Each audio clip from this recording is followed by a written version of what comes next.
that was really good. Really, really funny. That poster in the bus stop. No comment. I don't know what you're talking about. You're off your tree, you are. Yeah, I know. Somebody else has had a really good idea about putting posters up, you know.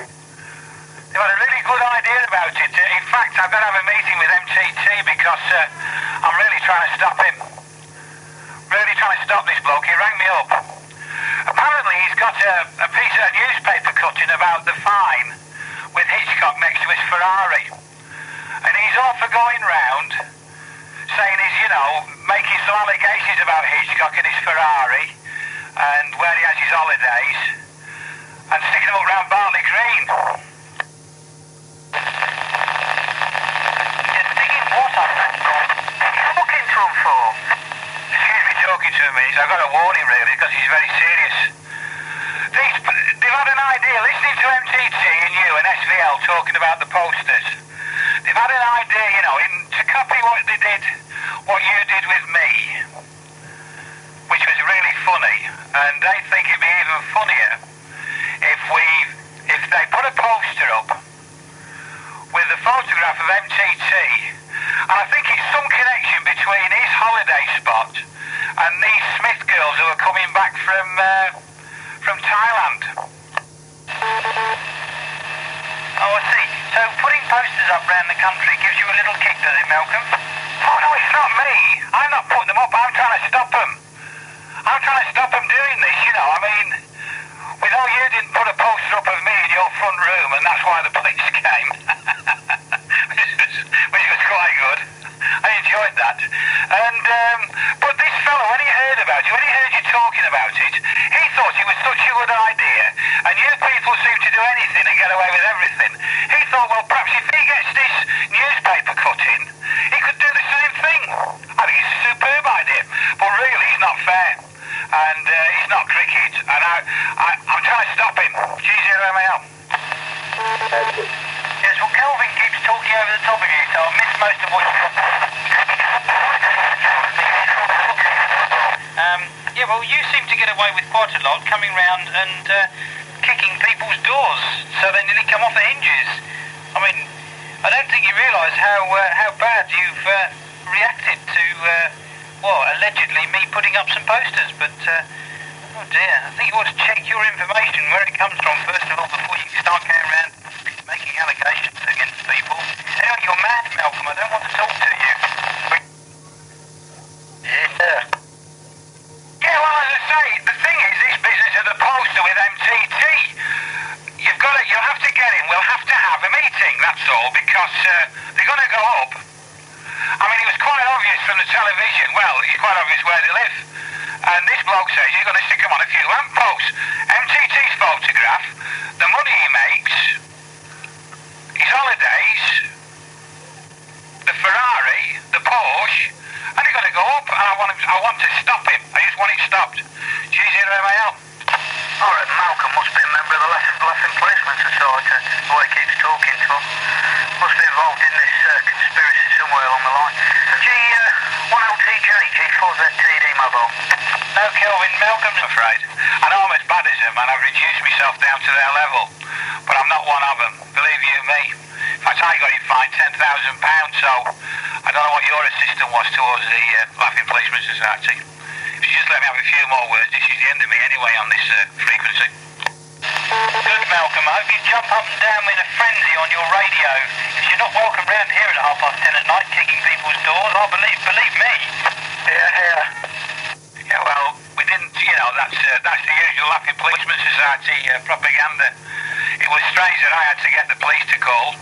I asked 2 kids passing your house, you were too busy, whilst your wife was screaming, talking to your friends on the telephone. Anyway, you'll have to tell him, give him a bell, and it seems that this chap off CF somewhere is quite determined to do this, but we'll have to negotiate, I suppose. G0MAL.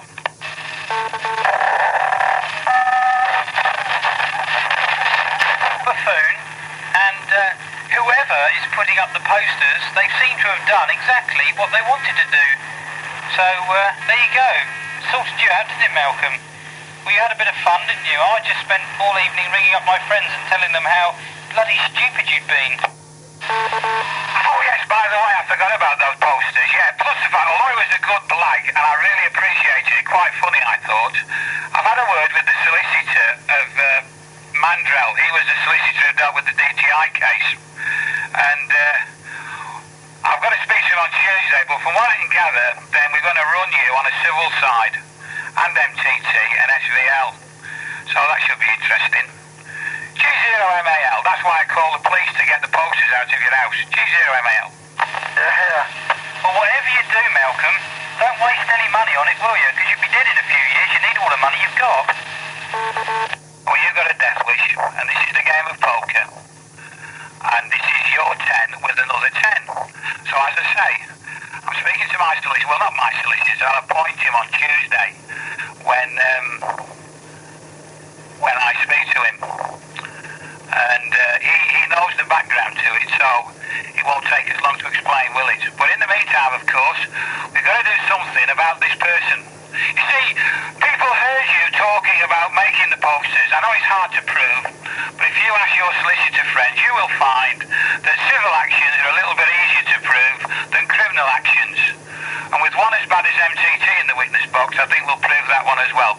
So anyway, I've got to take advice on this matter, but the evidence is, of course, in the right place, and we have photographs of the bus stop and various other things. So, but it's this other poster that's worrying me. I don't want it to happen. G0MAL.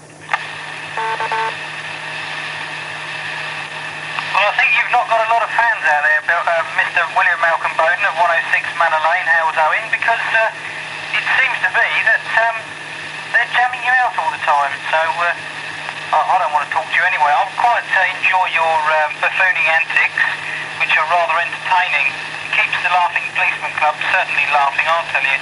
Anyway, this is Golf number 7, Kilo Charlie X-Ray, clearing the frequency and not acknowledging any more calls. I'm too busy to be mucking around with silly, trivial antics like Mr. Bowden gets up to.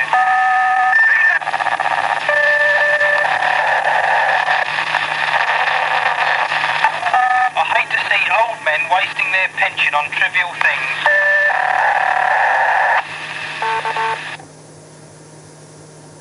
Yes, 15 grand at trivial things, my boy. And waste our pension we will. Mr. Mandrell will have the posters and that'll be it. We'll see what happens. We have obviously got police statements coming in, so yah-de-da. G0MAL going clear with G7KCX. All the best. Lane, Hales Owen, West Midlands. That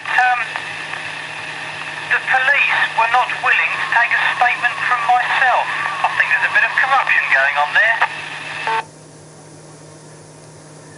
I think that's the end of the conversation. No, you'll be able to make it. Of course, I suppose you told the people how you were whimpering and whining on the doorstep when they turned up, and of course I was on your drive and they spoke to me inadvertently first. Although I called them, of course. A really good blag. I don't think that is what you call it, obsessive, when you go to all that trouble to print these things and distribute them. Oh, by the way, to any radio amateurs out there, if they could send me any of these, where they find them, anybody on my side, so with just a little note on them where they were found, I will also hand those to my solicitor. But still, have fun, have a laugh, great fun.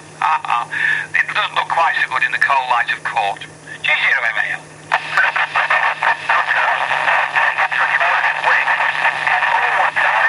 Always just winding them up, and everybody slags me off for doing that. I don't know.